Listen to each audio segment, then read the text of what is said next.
দুই ব্যক্তির সঙ্গে যদি আপনি কোরবানি দেন অথবা শরিকানার সঙ্গে আপনি সম্পৃক্ত হয়ে যান, আপনার কোরবানি বাতিল হয়ে যাবে।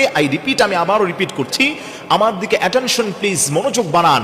দুই ব্যক্তির সঙ্গে কোরবানি দিলে আপনার কোরবানি আল্লাহর কাছে অ্যাকসেপ্টেবল হবে না, আল্লাহর কাছে গ্রহণযোগ্য হবে না, আপনার কোরবানি বাতিল হয়ে যাবে। অনেকেই আমরা শরিকানায় কোরবানি দেওয়ার চেষ্টা করব ঈদ উল আজহা উপলক্ষে আল্লাহর দেয়া সন্তুষ্টি হাসিলের জন্য, মনের ভুলেও এই দুই ব্যক্তির সঙ্গে আপনি সম্পৃক্ত হবেন না।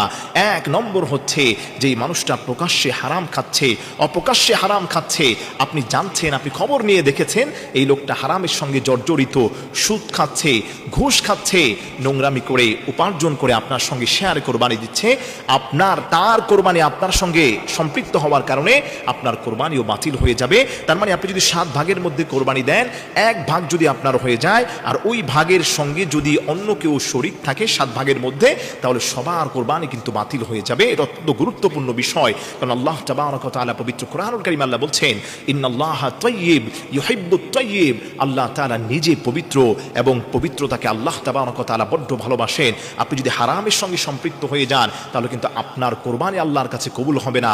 আপনি মনে রাখবেন, আল্লাহ রাব্বুল আলামিন পবিত্র কোরআনুল কারীমের সূরাতুল হজ্জের 37 নং আয়াতে আল্লাহ তাআলা বলছেন, লা ইয়ানালাল্লাহা লুহুমুহা ওয়ালা দিমাউহা ওয়ালাকিন ইয়ানালুহুত তাকওয়া মিনকুম, তোমরা যারা কোরবানি করবে আল্লাহর রাস্তায়, তোমাদের কোরবানির পশুর গোশত, রক্ত, মাংস কোনো কিছু আল্লাহর কাছে পৌঁছায় না, কেবল আল্লাহর কাছে তোমাদের তাকওয়া, কার মধ্যে কতটুকু খোদা ভীতি আছে এই বিষয়টাই আল্লাহর কাছে পৌঁছে যায়। তাই আপনি যদি কোরবানি দিতে চান, আপনি ভাববেন যে আমি এত দামি কোরবানি দিচ্ছি, শরিক হচ্ছি, কিন্তু আপনার সঙ্গে যদি অন্য কোনো হারামখোর, সুদখোর, ঘুষখোর সম্পৃক্ত হয়ে যায়, আপনার কোরবানি আল্লাহর কাছে অ্যাকসেপ্টেবল হবে না, আল্লাহর কাছে গ্রহণযোগ্য হবে না।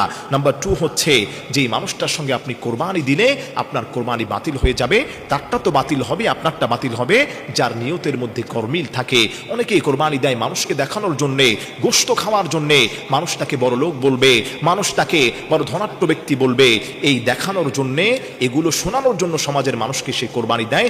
এমন ব্যক্তিও যদি আপনার সঙ্গে সম্পৃক্ত হয়, শরিক হয়ে যায়, তাহলে আপনার কোরবানি কিন্তু বাতিল হয়ে যাবে। কারণ আল্লাহ রাব্বুল আলামিন কোরআনে বিশ্বনবী সাল্লাল্লাহু আলাইহি ওয়াসাল্লাম বুখারী শরীফের প্রথম হাদিসের মধ্যে বলে দিয়েছেন, ইন্নামাল আ'মালু বিন্নিয়াত, নিয়ত হচ্ছে সমস্ত কাজের উপর নির্ভরশীল।